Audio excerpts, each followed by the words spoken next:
from 4 to 5. The topic is economics and atheism. And the chief speaker is Vidya Bhushan Rawat. I think another section is coming. In the meantime, Dr. Hippu Sad Viswanathan and Mr. Raja Suresh from Odisha to come over. And to manage, he will join. There is a message that he is joining. Strange topic when you say economics and atheism. So, I am reminded of that actually, we should not treat anything from the economics angle. Because when in our development discourse, everything actually is treated in an economics way. For instance, people will talk about 5 elections on the basis of saying whether the GDP has grown or not, or on the basis of how many people are now below poverty line and how many people are not below poverty line. Most of the time, even people say, when you need to have good health or you need to have good education, not for the sake of health and education, but for being economically productive, which is actually more or less a wrong idea. That was more convenient idea, or that is a more conventional idea which has been there in the economies of the world. But I think it is a wrong idea because you need to be educated for the sake of education, for the sake of gaining knowledge and feel happy about it, feel empowered about it. You need to be healthy for being healthy and to enjoy good health. You need not be healthy to be economically productive. The conventional thought is any production process, human beings were treated as means of production. I mean that you might know in any basic economics course, they say any production process need to have capital, need to have labor, need to have land, need to have technology, need to have money. So human beings were introduced to that system as an input, so that the system in the process they will be used as laborers to be productive to produce some economic resources. So I think that is a very limited concept. The earlier session I was mentioning, when we talk of human development, we actually treat human beings not only as means of development but ends by themselves. That means we want the society to have knowledgeable human beings, to have healthy human beings, and to have healthy human beings who can lead a life which they can receive to value. I mean that's what the kind of development we want. Therefore, economics, I would say, is a more kind of a limited or a narrow way of looking at things. So when we connect economics as well as atheism, I would basically maybe tell you one particular story, which is taking a lighter note. So the incident goes like this. A rich guy was once jogging in a park, and while he was jogging, he stumbles upon another poor guy who was lying on the side of the jogging track. Then he gets irritated. Of course, he was jogging, he was enjoying at that moment, and then he got stumbled because of the presence of this poor guy. So he gets irritated and he asks the poor guy, "What are you doing here?" Then the poor guy replies, "What are you doing here?" "I am jogging." "Why are you jogging?" "I want to keep myself fit." "Why do you want to keep yourself fit?" "Then I can work more efficiently." "Why do you want to work more efficiently?" "Then I can earn more." "Why do you want to earn more?" "Then I can relax." "That's the exact thing I am doing right now here." That's the poor guy replies. So the idea is you need to know your ultimate goal. If that is what atheism actually makes us to understand, then obviously we can make our life more economical. In the sense, if you know ultimately happiness is more important, satisfaction is more important, then obviously you will not be corrupt. I mean, I don't know why very rich people also end up becoming corrupt. They have enough wealth. Then they become corrupt. They sometimes get caught. That leads to a lot of psychological unhappiness, psychological stress. But I don't know why, what the thought of they have been going through this crisis. If from the beginning, if they understand that money or the economy or the wealth measured in terms of monetary units is not the important thing, but happiness, well-being, or the happiness of being knowledgeable, the happiness of being healthy, that is what is more important. That people would aspire for those goals rather than economic goals. If atheism actually makes us to learn that, I think that's a good contribution of atheism. I think that's just a remark I'm going to basically making on behalf of the chair. I think the chair, when you will be there, you will make Yeah, I will probably invite the other speaker. If the chair doesn't come again, I will come back to you. Many of the delegates today morning asked me what you will talk on economics and atheism. And probably this is the first time I think Atheist as well as World Atheist Center has taken this subject. Because you see, we atheists, as I told in my earlier remark, that we shy away from politics. Similarly, we fail to touch the economics of the country, the economics of the society, and as a whole, the economic problems. When we talk about economics, we think about the country, economics of the country, and there are different types of economics. And if we atheists don't understand the basic principles of economics, and we don't strongly interfere in those things, then probably we will fail to play our role in society. You see, if you say spiritualism and economics, a lot of things can be told. Because nowadays, spiritualism has created such a big market in the country that we atheists have to interfere very strongly to stop it. You can take small examples. Now you see, Volvo.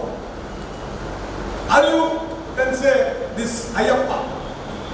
The Ayyappa disciples observing 40 days isolation and then going to Sabarimala. You see, it was limited to Kerala at one time. Then it spread to Tamil Nadu, then Andhra. You know, now in Orissa we find it in every street and corner. And it is spreading throughout the country. You see, there is a big market. These black dresses, then all the puja materials and everything. Then the transportation, then the big market which is going on there at Sabarimala.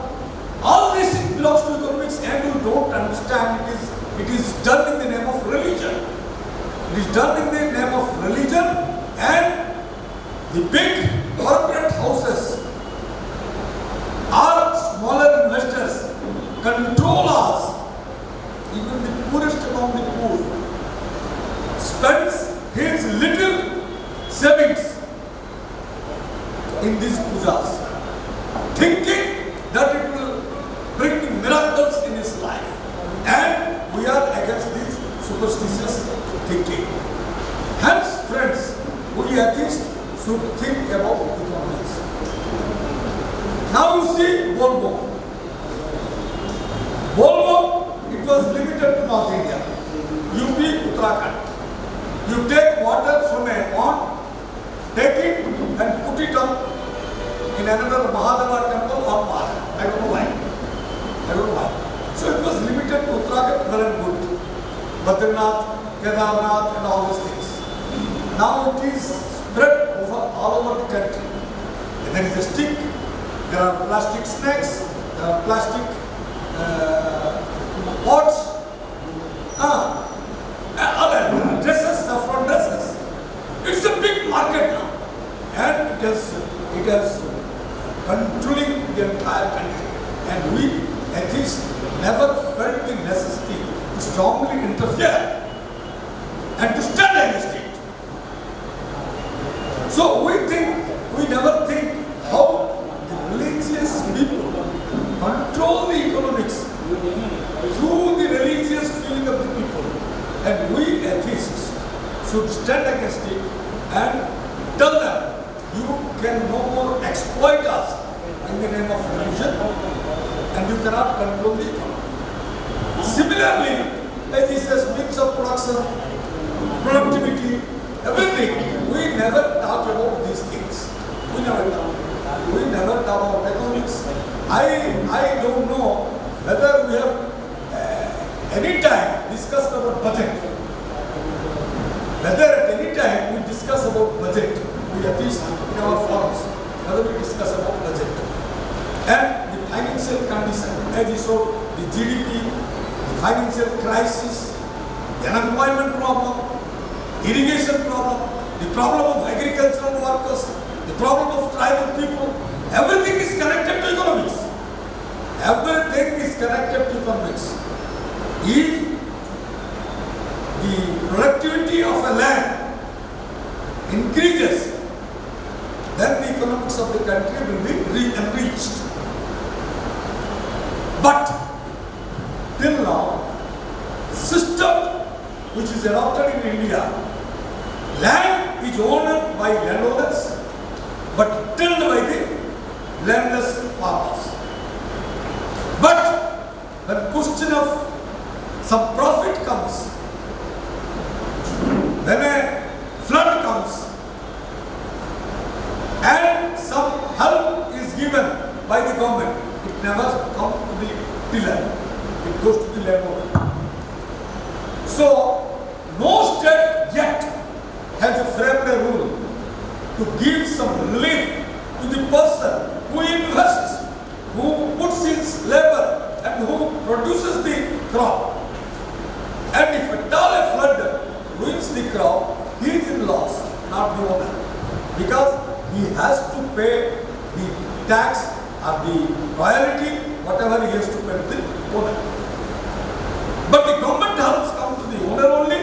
If owner is kind enough, he gives something to that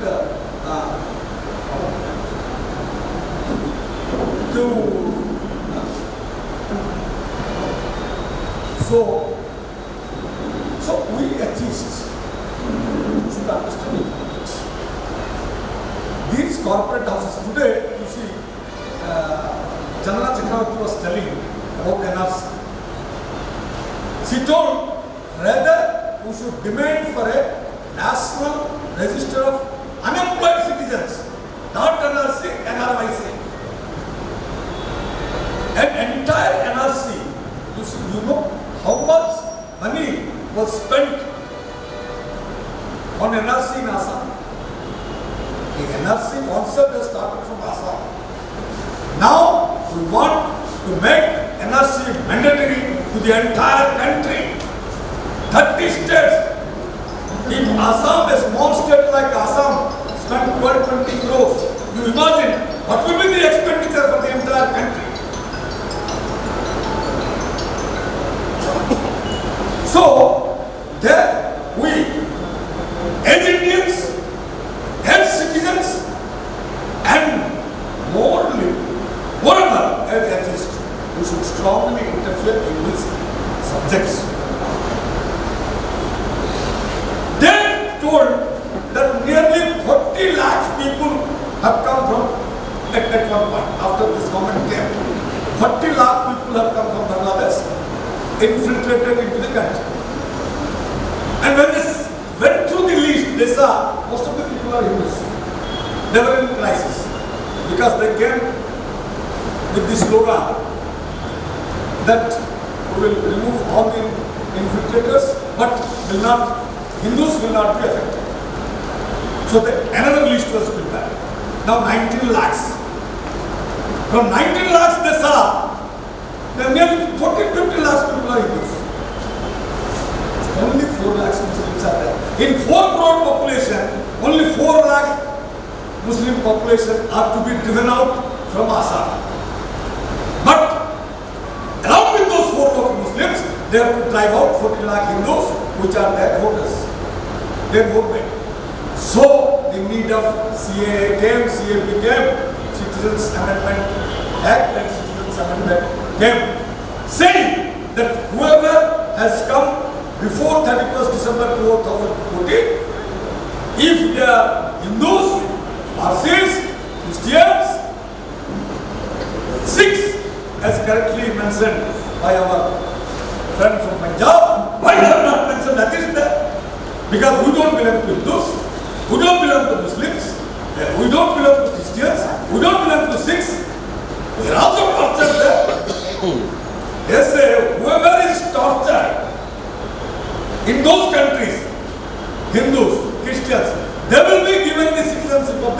country. So why not atheists? Why not atheists? Atheists, Narendra Nayak and Chandra Chakravarti told in the morning, they are the mostly tortured people in any country, not in Pakistan, not in Bangladesh, not in Afghanistan, but in India also. So, when we talk about economics and progress of the country, then unemployment problem comes at the forefront. Price rise, agriculture, everything is a part of economics. If unemployment problem will not be solved through an effective manner, we are losing a lot of manpower. But our corporate houses, they are now going for more and more mechanization, in the name of technology, and the unemployment has grown 45%. They didn't make it open. The committee appointed by the government in 2014 reported that 45% increase in unemployment number.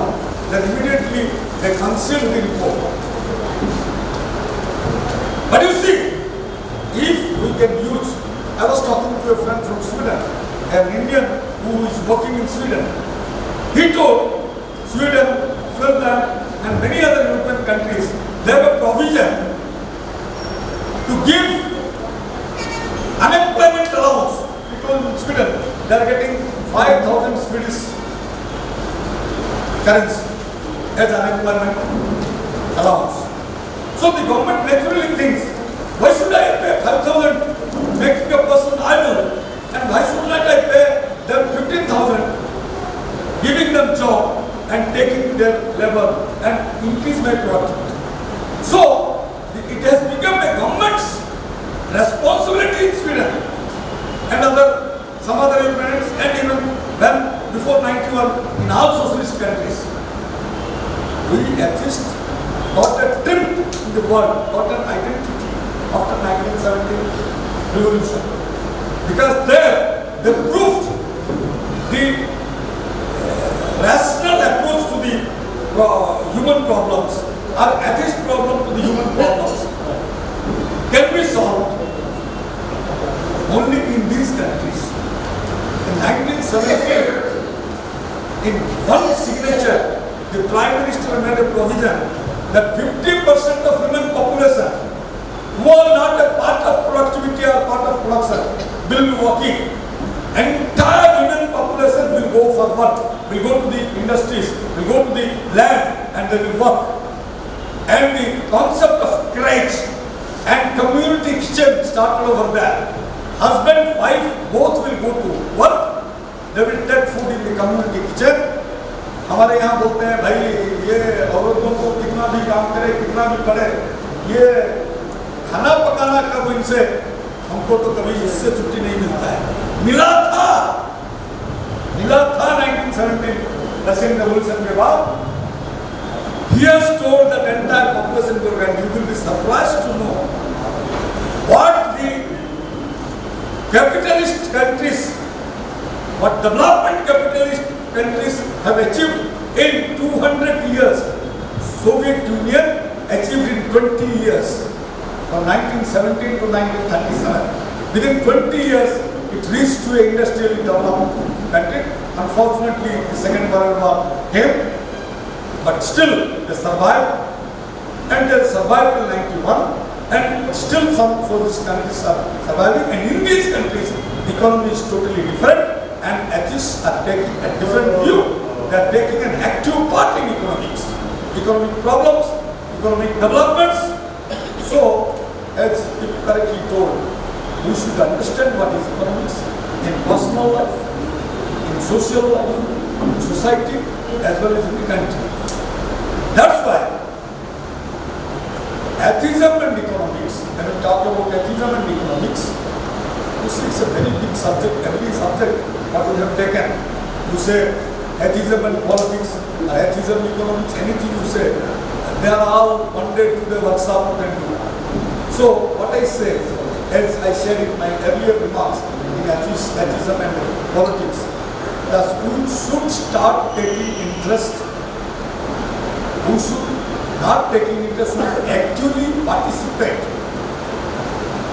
in these economic issues, unemployment problem, price rise problem, financial crisis, GDP growth, everything we should understand and make people understand, because we have grassroots level connectivity with the people, and we should say, Baba, if you do this, it will help the country's economy. If you don't do this, it will harm.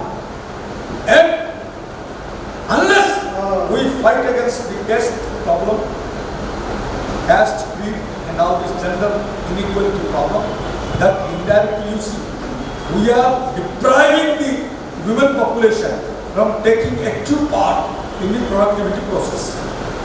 That's why also we are losing a lot of products. Now slowly it is coming, but we atheists till now have played a very, very minute role in this field. So, coming back to the last subject as we discussed, we should make some resolution on each session, as last correctly mentioned, that in all the government forms, as they put religion and they are compelling us to write something or put a bar, there should be a non-believer column in all the government forms.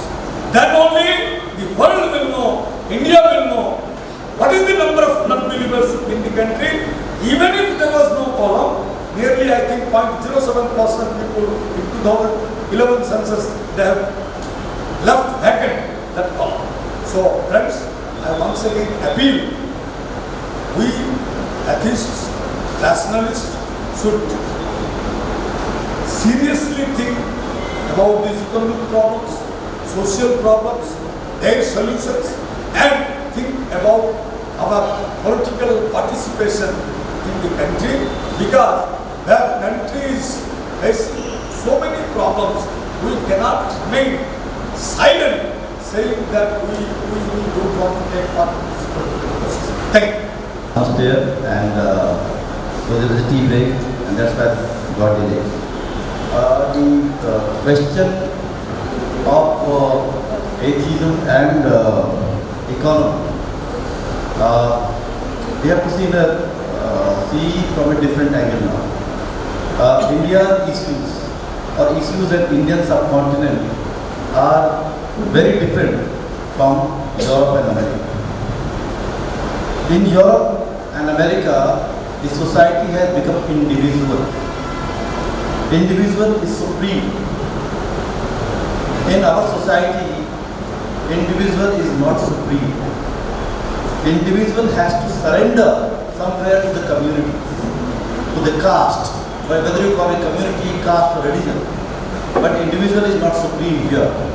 In fact, long back, Dr. Ambedkar has said, why we can't become a society, civil society.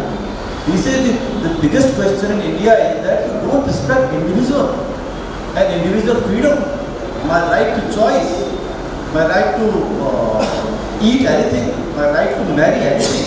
But these are the basic questions. In Europe, you see in America, lot of interracial marriages, faith marriages, whatever. Nobody asks them to convert their faith or this faith, or nobody questions anyone, because people marry and they get away. They live in their own life. But see what happens here. Even when Indians go abroad and they are economically well off, they are living in a democratic society.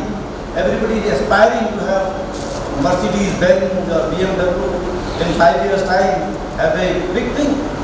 But the economic upliftment, economic changes have not changed the mindset. The mindset remains typical. And I traveled even Uganda-like countries, where Idi Amin was the dictator, threw the Gujaratis away from that country so many years back. What the Gujaratis in India are doing today, actually the same thing. Indians, even in Uganda, and I am not only saying Hinduism, even the very very enlightened faith of Sikhism have different gurudwaras. So you have Ramdasis, Ramgadiyas, Madhabis, and I was amazed to see, I said, why the hell have you brought this from India? यहाँ आकर तो कुछ बदल जाओ. But this is the mindset. I go to England a lot and I see so many kind of, everybody has a Madhabi Gurdwara, Ramdasi Gurdwara, Jat Gurdwara, and then Temple Swaminarayan, it means very clearly whose temple it is. So, despite economic changes, we have not changed. Now, in Western world, capitalism came and it promoted actually scientific intervention and scientific temperament also. So capitalism and development went together and a humanist values came. But in India, it's the other way around. And it's a very, very dangerous way. Now, after the independence, we adopted somehow we had the left of the central government. We had the Russian Soviet models, but he said a very correct thing, I agree with that point. And in the first phase, if you see the first phase, the first 15 years of India, our Prime Minister was a humanist and an absolute humanist. Jawaharlal Nehru, who they are decrying every day, every night, every morning. That Nehru's book are selling in hot cake now. Everywhere if you go to the airport, you have discovery of India. Because they have vilified him so much that if a youngster read Ambedkar, Bhagat Singh or Nehru today, they will find him more relevant according to their need. Because what they are seeing. So what happens in the first 15 years, we have that left-leaning government and we have a progressive thought. So when the leadership is progressive, it influences everything. I was narrating Sharendra in the morning. That time there was poets like Sahib. Brilliant poetry. You read those years' films, see the films that developed during the independence, that first 15 years, from 1950s to 61, 62, 63. You see some of the films brilliantly made on even caste system, on socialism, and the songs written by Sahib Udyarmi, Shakib Budayani, all brilliant. I would say that, all humanist value. You see today. Leadership influence a lot. Every sector. We have Dr. Homi Jahangir Bhabha.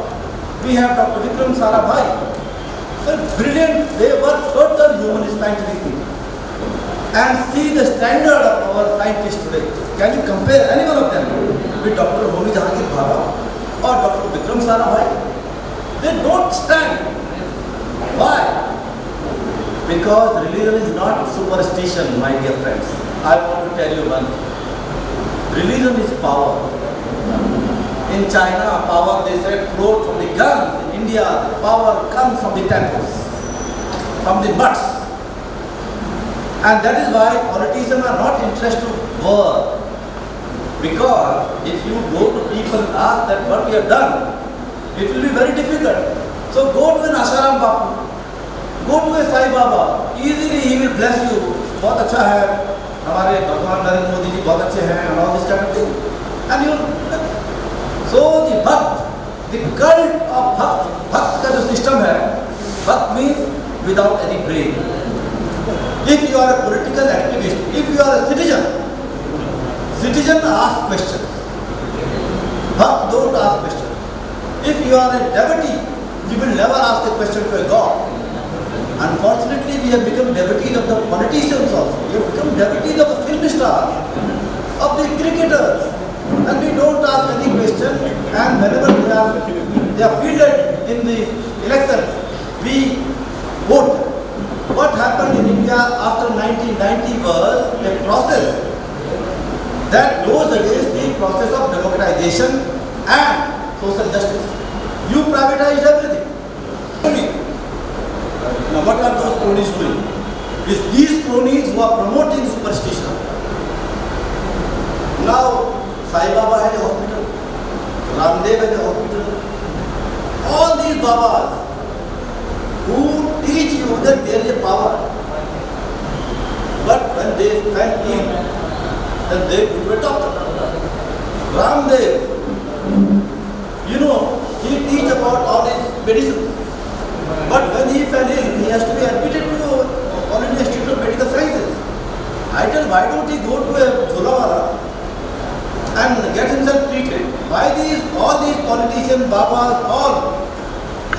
know, the best medical colleges. That is how the capitalist in India, because the capitalism in India is casteism. And don't blame me, I'm talking about caste every time. Please. Go to Mumbai and there is a place called Dalal Street. The Dalal Street is the stock market. You find out who are the caste there. And I can tell you 3-4 castes. The Banyas, the Marwadis, the Jains, the Sindhis.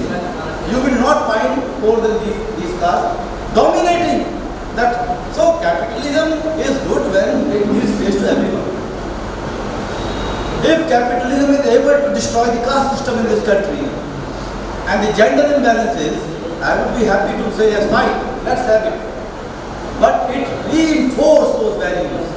See, all these corporate houses now invite gurus like Jaggi, Vasudev or Sri Sri 420 or whatever. All these Sri Sris are there. And these Sri Sris, they look very progressive because they speak English. थोड़ा सी अगर गुरुमुखी में बोले हिंदी में बोले तो वो ठीक रहेगा. English is not a language all the time that we can claim it is progressive. It can be used by the regressive fellows also. And regressive fellows using English language, having a laptop in front of them, want to tell us they have become modern. Because they know Indian people will laugh that, oh भैया बाबा जी के पास तो laptop है, इसलिए laptop वाले बाबा है. They will teach you that kind of. So in India, privatization and capitalism have actually helped the ruling castes and actually helped spreading superstition. You go to any hospital in Delhi and the hospital ICU ward के आगे there is a small temple. And whenever people come to see their patient, they will just have a. I asked one of the psychologists, I went to give a friend. He had, this what is that? Gayatri mantra. And he says it's very good for the patient. I say, can you prove this? But whatever patients are like, they are God fearing and all this stuff. So what is important is that the humanist and ethical values, the atheistic values are important in our daily life. I think we must promote it. Like in social action also, as I said in the morning, like organizations like Atheist Center are doing a lot of work among the poor and marginalized. And in their economic activity helping them out. This issue had another dimension because we had long debated in IHU whether the humanist organization can really help build people infrastructure in the rural India. It was that because the charities are always done by the religious groups. When the charities are done by the religious group, as in Africa done by the Christianity, in India also, now the Hindus, the Babas, all are there, they will not allow people to grow beyond a limit. And the limit is, as long as you are submissive, as long as you are not challenging to them, they will allow you to. But if they feel that your growth is a threat to them, then they will just, cut you to size. And that is where we see that in India, society is very inequitable. Nearly 80%, more than 80% of Indian population is actually suffering today in a very bad shape. And we need to raise the campaign, campaign against deforestation, but there are no resources. And why there are no resources? Because of the foreign funding, the government has control. Government doesn't want you to, talk about human rights. The government doesn't want you to be, able to, come up on your own and question. And that's why they stop it. Now, when we say local resources are given by the CSR kind of funds or Babas, all those kind of forces. So Ramdev will not give any fund for anyone who can challenge the Vedic monopoly. A Sri Ravi Shankar will not give any resources if you say that I am going to teach people about, untouchability is wrong, caste system is wrong, or women are equal. They won't. That is why the crisis is much bigger. And I would say that is why, if you say that I am a humanist, we want to spread, modern sciences and humanism, and use it to promote equality, I don't think India's corporate is going to support it. India's corporate is 90% fund goes to the Babas, which just only want to have a Jagrata or Raat ka Bhandara or something, all these kind of things. They want charities, they don't want to associate or support any rights. So I will end up here only suggesting that humanists must think we must promote and support all those houses which have who want to work with the ground in India for the poor people and work not as a charity but as a right. At the same point in time, we also must promote the values.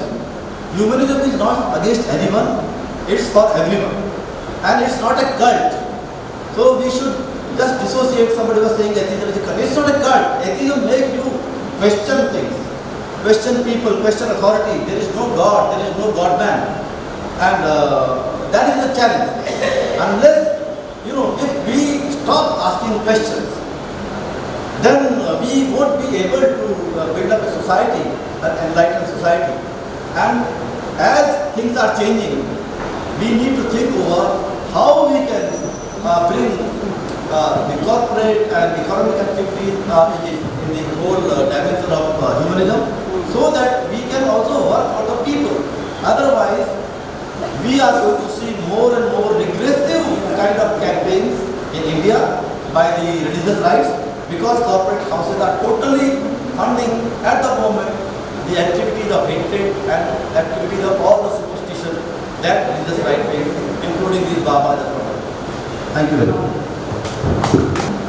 So one is, when you talk of economics and atheism, actually the utility of atheism comes very much into the economics in the following way, that when we talk of inequality in the society, basically those inequalities mostly are structural. Those are chronic inequalities or chronic poverty that do exist in the society and because of the structural inequalities. And atheism as a very open thought actually questions that structure. When atheism questions casteism, it's basically questioning the structure itself or the structural inequality that existing in the society. Where basically maybe the high caste people or the Brahmins have the access to all the resources or all the knowledge sources. So that, since atheism questions that, in that way atheism helps the economy to make it more equal in that sense. And one other aspect you can see also, for example, if you consider our own country, most of if you see the discipline of economics actually has come from the issue of scarcity. So there are limited resources. But in our own country, since independence, if we just observe, we have quadrupled ourselves. From 35, 36 odd crores, now we are 130 crores or more than 130 crores population. And if you question population explosion, many times people bring in God and they say, children are basically gift of God, therefore any family planning program should not be involved. But atheism, when you start questioning God, or start questioning those philosophies, actually would help your population in a way where you can provide the quality of life. Because when we study in economics, we generally study in terms of poverty, that poverty begets poverty. I mean, if you ask the person why he is poor, the answer is I am poor because I am poor.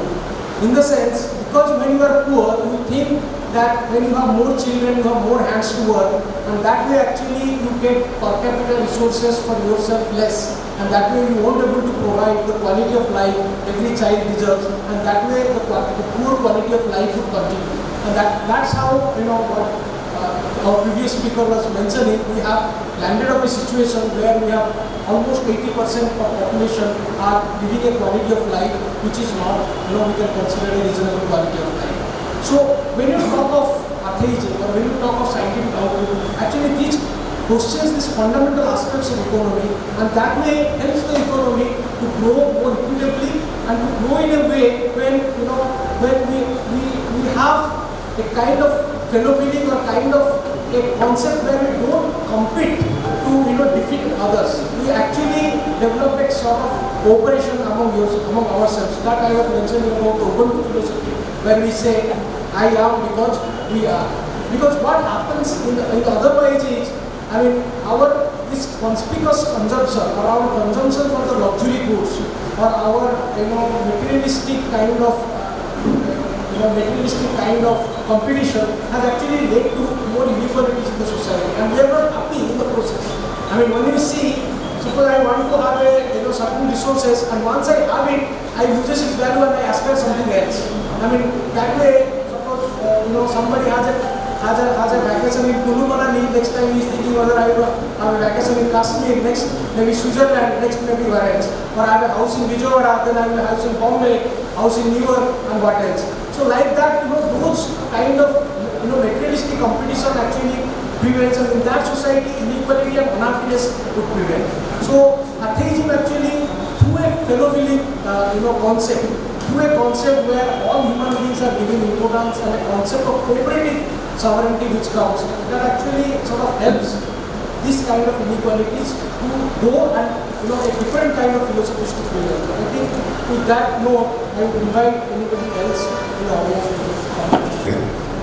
And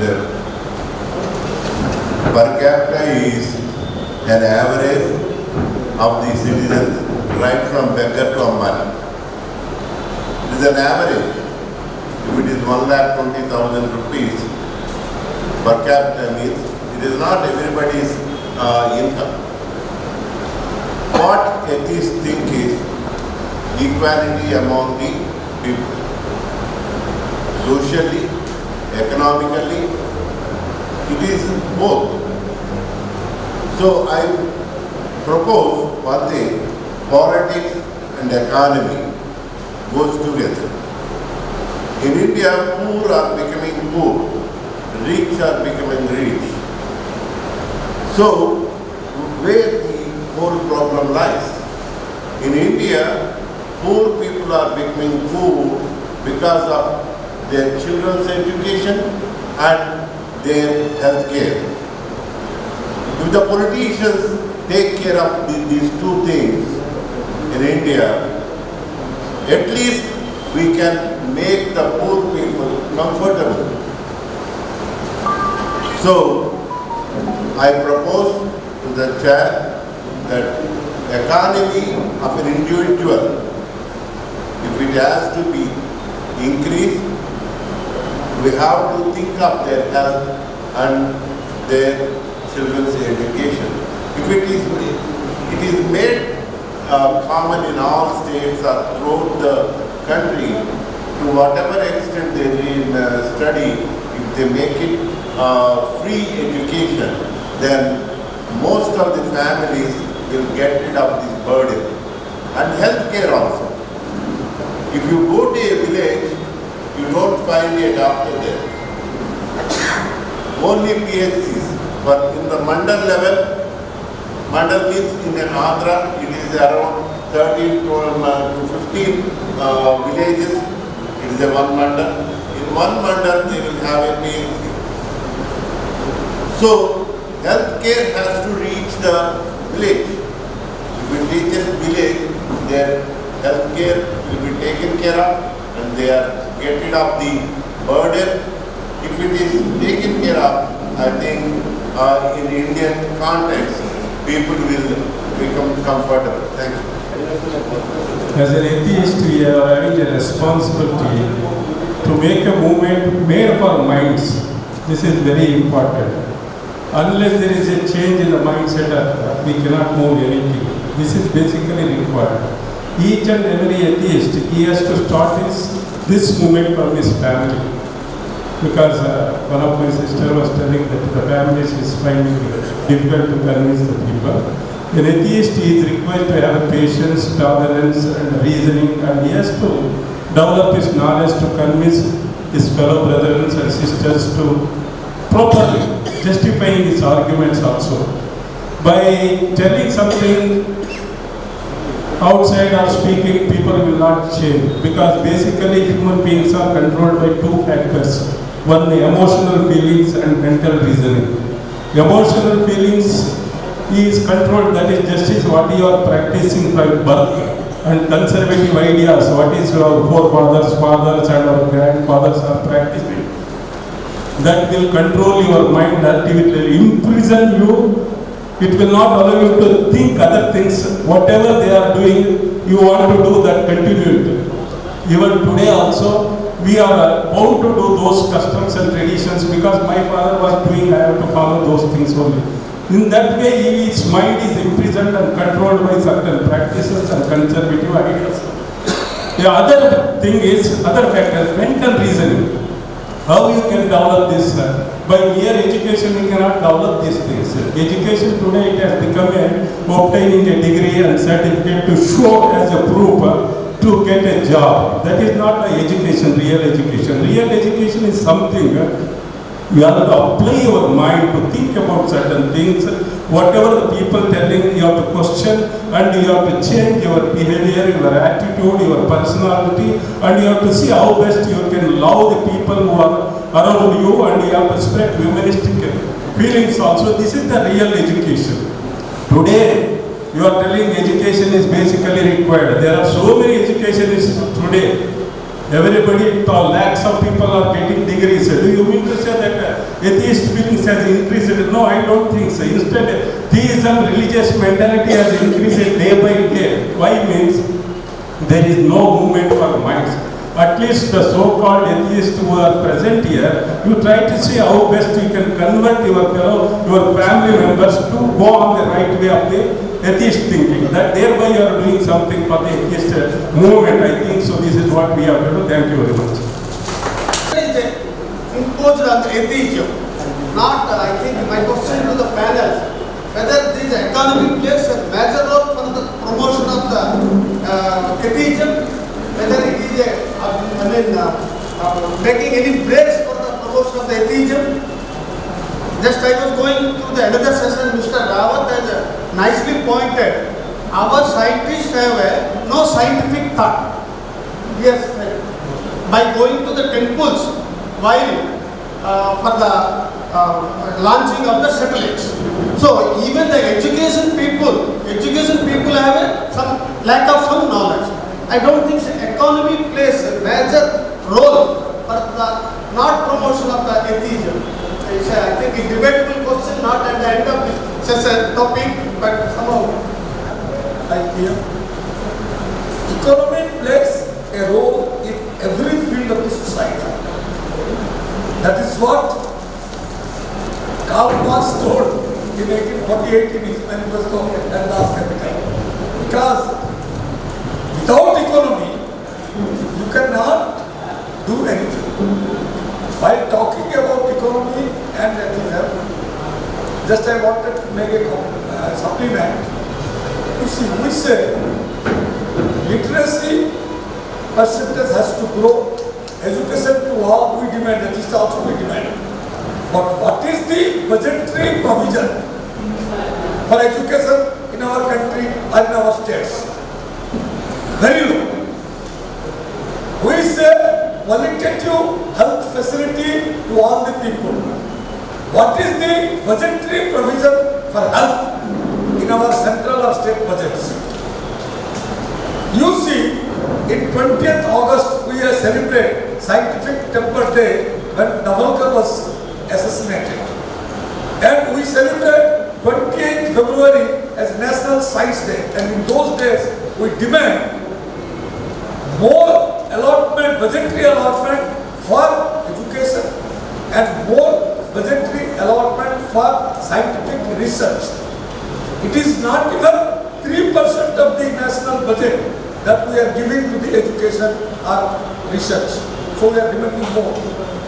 So unless the scientific temper, scientific research increases, instead of scientific research, now correctly as Rawat was telling, now our ISRO chairman goes to temples with the model of the Chandrayaan for safe landing of the Chandrayaan.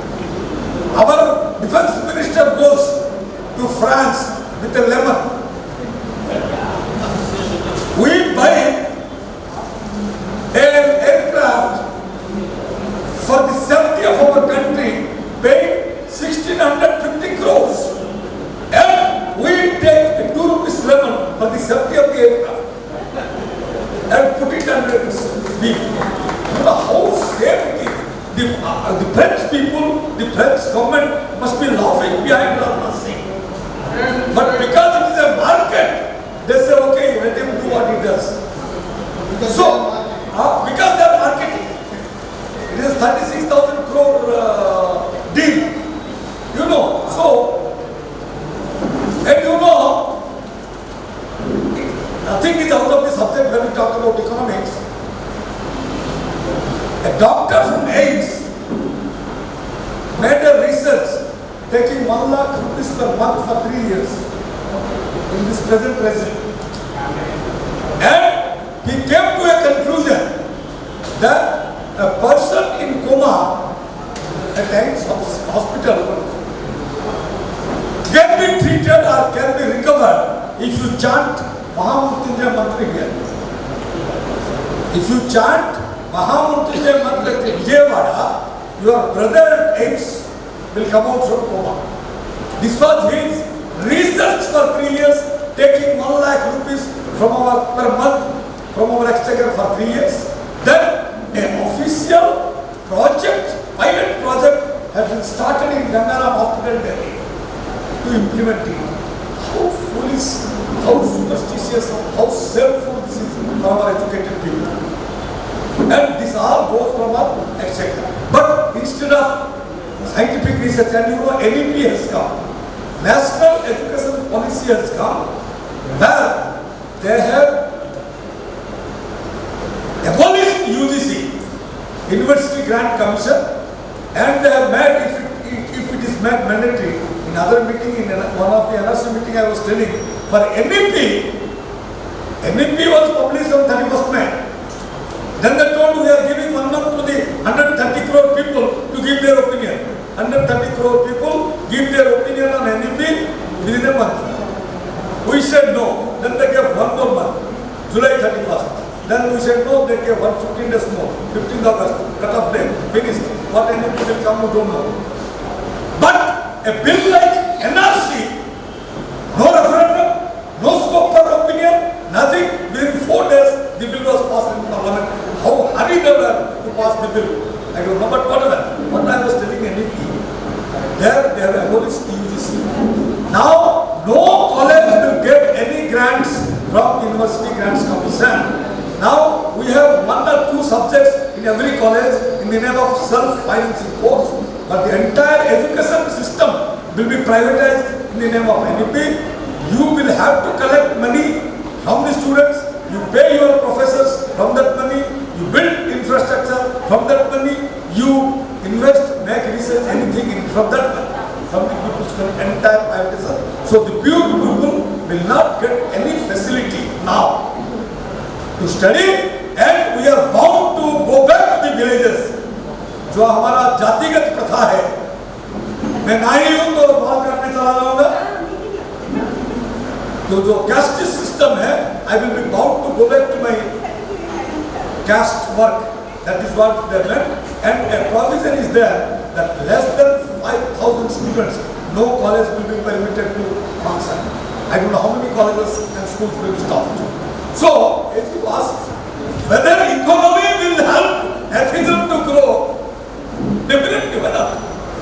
If we atheists can come out with more and more radical economic problem solutions, and we can make the government to accept them and people get relief from their problems, definitely economy will also play a role, or we will play a role in building economy of the country, and economy also will play a role in spreading the atheism. Thank you. Well, I've been practicing in atheism like 5 years, but I never felt sort of materialistic needs or to buy something, watch, and all these things. So could you enlighten me how to develop this understanding or thinking that It can make us grow more non-materialistic. Because how materialistic thing actually makes us more unequal society. So, okay, I will give an example. Okay. Suppose this room we have 30 people. Okay.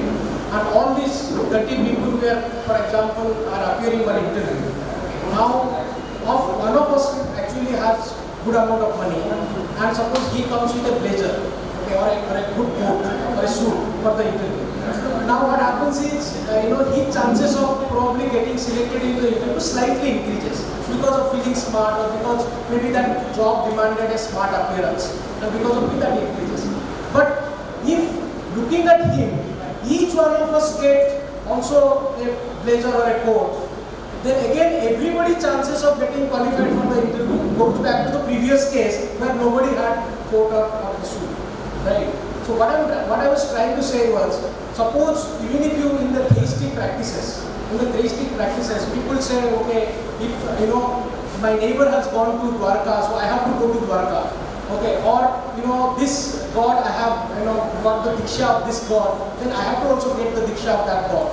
Actually, atheism questions this very notion of competitive kind of belief system, which if none of us do, everybody is, in psychological sense, if you actually make people clear about those things, which also Sir was asking a question, with education, why people are not becoming more and more atheistic. I mean, that's what the point I was making in the earlier session, that with advancement of science, the point that which Professor Dhaneshwar Sahu also reiterated, that what we don't know, so we know what we know, and we know that we don't know, that is also increasing, and that is also making us kind of, this uncertainty is kind of making us weak to believe in God. But then if we, in the education system, if we invest on the scientific process, you tell me, sir, how many of us go, stand straight and tell that our school should be prayerless? Okay. If you have a prayer-based system of school, where all rituals, all religious festivals should be observed, then obviously even if those children would become higher in the education, but they would be using technology, but what others people are mentioning, they are using all the advanced technology to promote regressive system.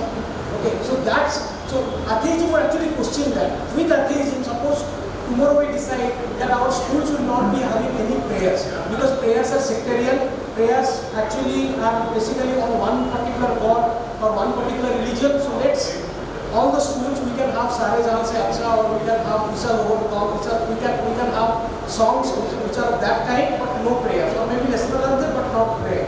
Okay, so if we have that, or a kind of a globalist song but not prayer, so if you have that kind of system, obviously children will grow with more scientific temper. So that investment in that, for that to happen, obviously people who are atheists, they need to come to politics, and then they need to be in the decision making. Like our previous speaker was mentioning, not discussing budget is actually a crime we are committing. We should actually say that how much is committed, how much resources of the country we are committing for developing scientific temper. There is no budget for developing scientific temper. There is zero budget. And when you say budget for education, there should be budget also for developing scientific temper. And all this, why we should actually discuss economy and discuss role of atheism within the economy is because all these other side of the players, all the believers, they have actually a large economy, and that's what is basically driving the entire system. So it is not that, the fact is that people may be born without any religion, but the social system or the economic system as such is making them believing in a particular system because of a habit. Okay, so that's what is what I was trying to say. When we say that the atheism can question our conspicuous consumption or our logicless consumption and go for a more cooperative development.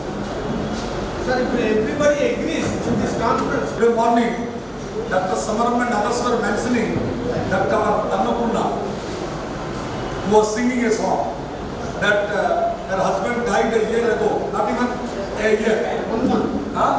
10 days back. 10 days back, and she has come to a Atheist conference. Here we want to mention the father-in-law of Dhaneshwar Sahu and father of Pratima Sahu died only 6 days ago. And they have not completed their 10th day or 11th day or 12th day. And they are in the Atheist conference.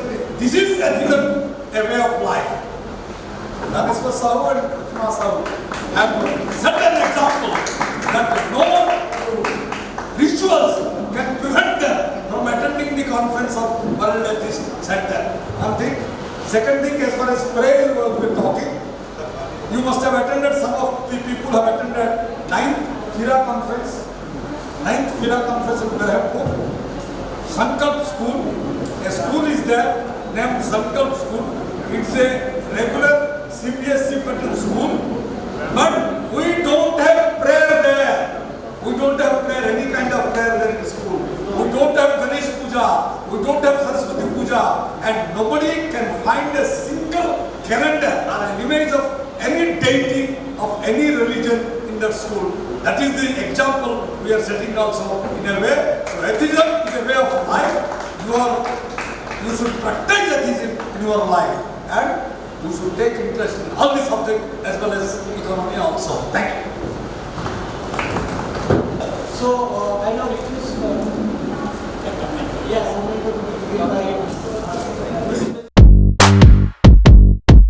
మరిన్ని కొత్త వీడియోల కోసం మా ఛానల్కి subscribe చేయండి, క్రింద ఉన్న bell ఐకాన్ని యాక్టివేట్ చేయండి.